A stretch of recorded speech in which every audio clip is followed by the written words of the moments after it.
आज हमारा जो कोर्स है जिसका नाम है no more fear from speaking English, जिसमें हम सिर्फ और सिर्फ स्पोकन स्किल्स ही नहीं राइटिंग स्किल्स भी सीखते हैं, इंग्लिश को कैसे लिखते हैं और कैसे बोलते हैं, दोनों चीजें सीखते हैं। उसका आज हम लेक्चर नंबर 3 करने जा रहे हैं।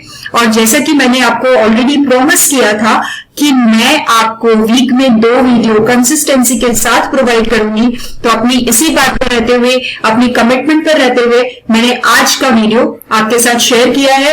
And that is what, that is the continuation of previous lecture. पहले वाले लेक्चर 2 का कंटिन्यूएशन है। पिछले वीडियो में हमने सीखा था कि कैसे हम टू बी वर्ब का प्रेजेंट फॉर्म यानी एफर्मेटिव फॉर्म को कैसे नेगेटिव में कन्वर्ट करते हैं, कैसे उसके नेगेटिव सेंटेंसेस बनाते हैं। और वहां पर हमने सीखा था क्या कि जो भी टू बी वर्ब है आपका, उसके ठीक बाद में नॉट लगाकर आप उसका नेगेटिव बना लेते हो। और वो बहुत इजी था, आई गेस आपको सब कुछ बहुत समझ में आया होगा। और इन केस अगर आपको कोई डाउट अराइज हो रहा है तो प्लीज प्लीज प्लीज मुझे कमेंट बॉक्स में कमेंट करके बताइए। I will be more than happy to clear your doubts. क्योंकि आपको डाउट्स कब अराइज होंगे? आपको डाउट्स तभी अराइज होंगे ना जब आपने बहुत अच्छे से वीडियो देखी होगी, आपने बहुत अच्छे से पढ़ाई की होगी, आपने सारे नोट्स प्रिपेयर किए होंगे, एक प्रॉपर नोट्स मेंटेन करते होंगे आप, और कंसिस्टेंटली वीडियो देख रहे होंगे। क्योंकि जिन्होंने आधी वीडियो देखी है या जो वीडियो को सिर्फ ऊपर से देखते हैं या जिन्होंने नोट्स नहीं मेंटेन किए हैं, उनको तो पता ही नहीं होगा कि क्या डाउट्स अराइज हो रहे हैं। आप जब किसी चीज में इन डेप्थ में जाते हो तभी आपको डाउट अराइज होते हैं। तो आपको अगर डाउट अराइज हो रहे हैं तो ये अच्छी बात है, घबराने वाली बात बिल्कुल भी नहीं है। और आप प्लीज कमेंट बॉक्स में मुझसे जरूर पूछिए और मैं आपके डाउट्स जितनी जल्दी हो सकेंगे उतनी जल्दी क्लियर करने की कोशिश करूंगी। तो चलिए आज का लेक्चर स्टार्ट करते हैं। आज का लेक्चर क्या है? पिछले वीडियो में हमने नेगेटिव सेंटेंस बनाना सीखा था और आज हम इंटरोगेटिव बनाएंगे। तो हमने पहले सीखा था एफर्मेटिव से नेगेटिव बनाना, राइट? हमने सीखा था एफर्मेटिव सेंटेंस से नेगेटिव सेंटेंस कैसे बनाते हैं, और आज हम सीखेंगे एफर्मेटिव सेंटेंस से ही इंटरोगेटिव सेंटेंस कैसे बनाते हैं। ठीक है ना? तो चलिए लेट्स स्टार्ट। हमने सीखा था एफर्मेटिव से नेगेटिव और आज हम सीखने वाले हैं एफर्मेटिव से इंटरोगेटिव। ठीक है? तो हमारा पहला सेंटेंस जो था वो था आई एम अ स्टूडेंट, है ना? और जैसे मैंने आपको बोला था कि पिछले वीडियो में बोला था कि नेगेटिव सेंटेंस में आप क्या कर रहे होते हो, आप सिर्फ जो टू बी वर्ब है उसके बाद में नॉट अटैच करके उसको नेगेटिव बना देते हो। और यहां पर आपको क्या करना है, यहां पे भी बस एक छोटा सा रूल है कि आपको जो टू बी वर्ब है उसको सेंटेंस के पहले में लिखना है, मतलब सेंटेंस की शुरुआत में उसको लिखना है। और जो सेंटेंस का अंत होगा यानी एंड पॉइंट होगा, वहां पर फुल स्टॉप की जगह उसको क्वेश्चन मार्क में बदल देना है। बस इतना सा काम करना है और आपका जो एफर्मेटिव सेंटेंस है वो इंटरोगेटिव सेंटेंस में बदल जाएगा, यानी प्रश्नवाचक वाक्य में बदल जाएगा, यानी क्वेश्चनेबल सेंटेंस में बदल जाएगा। राइट है? तो चलिए स्टार्ट करते हैं। करना क्या है आपको लिखना है, यहां पर टू बी वर्ब हमारा एम था, तो हमने क्या लिखा, एम को सबसे पहले ले आए और उसके बाद जो भी सेंटेंस में जितने भी वर्ड्स है ना उनकी ऑर्डर सेम रहेगी। बाद वाले जितने भी वर्ड्स हैं उनकी ऑर्डर सेम रहेगी, जो जिसके बाद आता है वो उसके बाद आएगा। सिर्फ और सिर्फ टू बी वर्ब को ही हम सेंटेंस में सबसे पहले लाएंगे। बस इतनी सी बात ध्यान में रखनी है और कुछ भी ध्यान में नहीं रखना और कुछ भी नहीं करना हमें। तो am I a student, am I a student, ठीक है ना? Am I a student.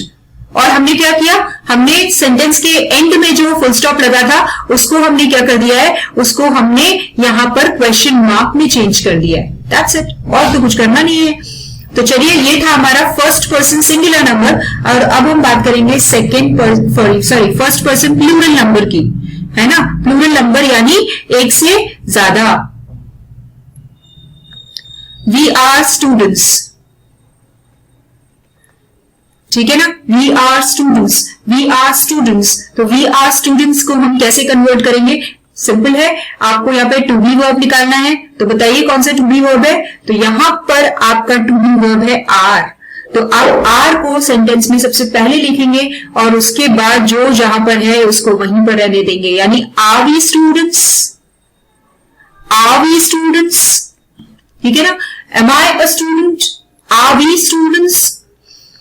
अब हम जाते हैं सेकंड पर्सन की बात करते हैं। तो सेकंड पर्सन में हमने पढ़ा था कि जो यू है उसका यूज हम एक के लिए भी करते हैं और एक से ज्यादा के लिए भी यू का ही यूज करते हैं।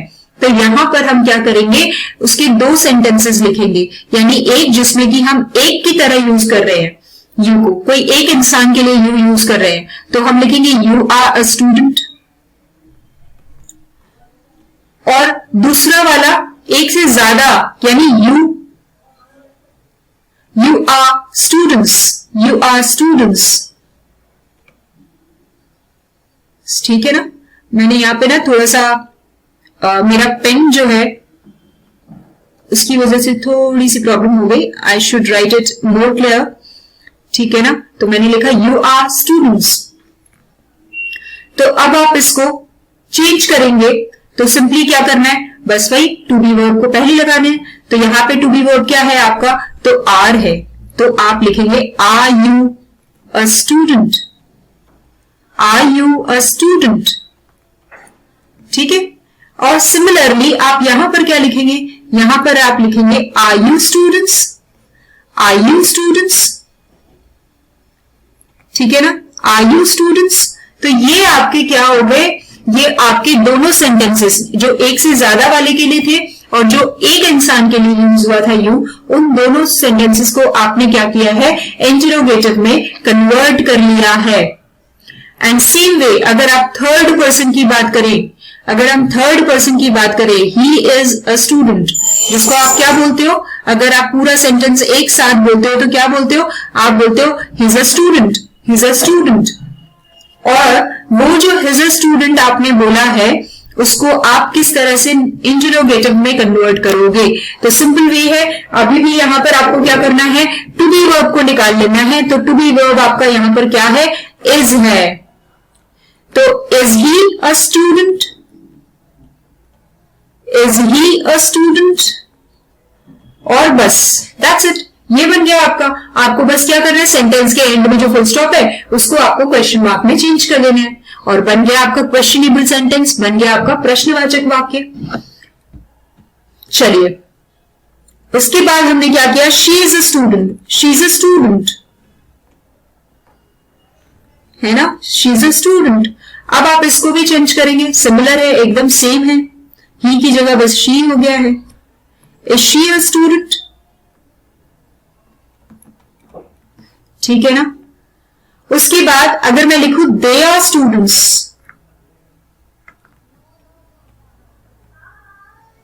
ठीक है ना, दे आर स्टूडेंट्स, तो आप क्या लिखेंगे, दे आर स्टूडेंट्स को आप किस तरह से लिखेंगे, आप सिंपली लिखेंगे आर दे स्टूडेंट्स, यहां पे फुल स्टॉप, और आपका जो सेकंड सेंटेंस यानी इंटरोगेटिव सेंटेंस होगा वहां पर आप क्वेश्चन मार्क पुट करेंगे। Are they students, are they students,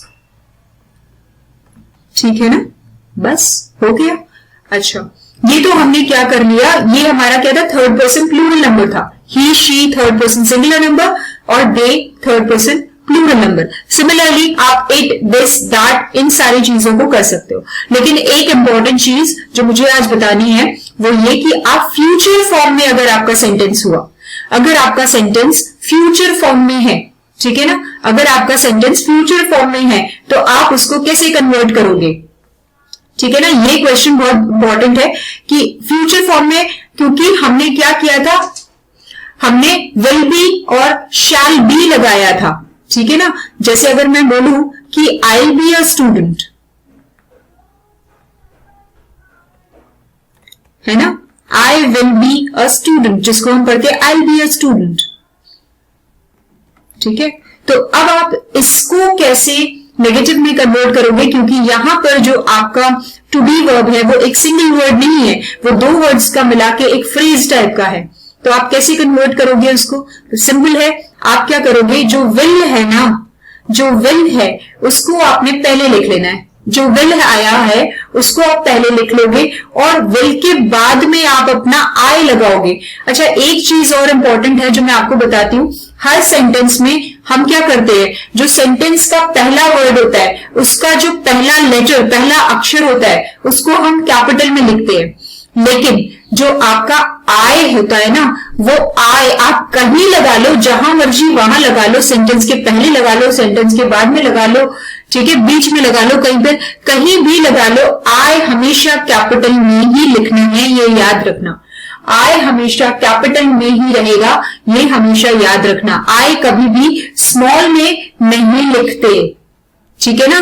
तो विल आई, और उसके बाद आपने क्या करना है, will I be a student, will I be a student, will I be a student, ठीक है, बस दैट्स इट। ये आपका बन गया क्या, इंटरोगेटिव। ये मैंने फ्यूचर का इसलिए बता दिया क्योंकि इसमें थोड़ा सा कंफ्यूजन था, बी लग जा रहा था इस वजह से। तो और एक चीज जो मुझे बतानी है वो ये कि हमने नेगेटिव किया तो भी मैंने आपको फ्यूचर वाला पार्ट नहीं बताया था, जो कि अगर यहां पर लिख ले हम आई की जगह किसी और को लिख लेते, आई तो हमने एक बार कर लिया, ही ले लेते, he'll be a student, है ना, he will be a student और he'll be a student। he'll be a student को आप कैसे कन्वर्ट करोगे, तो सिंपल है, आप लिखोगे will he be a student, ये तो इंट्रोगेटिव है, और अगर नेगेटिव में इसको कन्वर्ट करना होगा तो आप कैसे कन्वर्ट करोगे, तो आप सिंपली लिखोगे he will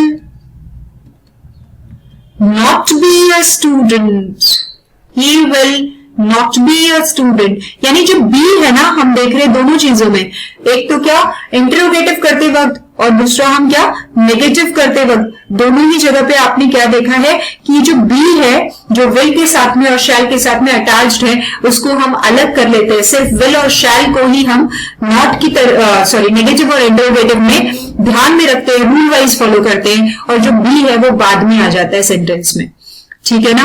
तो आज की क्लास हम यहीं पर खत्म कर रहे हैं, आज का वीडियो हमारा हम यहीं पर स्टॉप कर रहे हैं। हमने इंटरोगेटिव सेंटेंस सीख लिया है और नेक्स्ट वीडियो में हम कुछ और नया सीखेंगे। ऑफ कोर्स अभी हमारे पास टू हाफ और टू डू वर्ब सीखना बाकी है, और उसके भी पहले थोड़ा सा टू बी वर्ब के बारे में कुछ और इंपॉर्टेंट चीजें बतानी आपको बाकी है, तो वो सब हम कवर करेंगे नेक्स्ट वीडियो में। Till then keep practicing, keep watching, और प्लीज अगर आपको मेरा कंटेंट अच्छा लग रहा है तो please like, share and subscribe करना ना भूले, और आप खुद भी पढ़ें और अपने जैसे बहुत सारे दोस्तों की भी मदद करें। Okay, thank you, bye bye.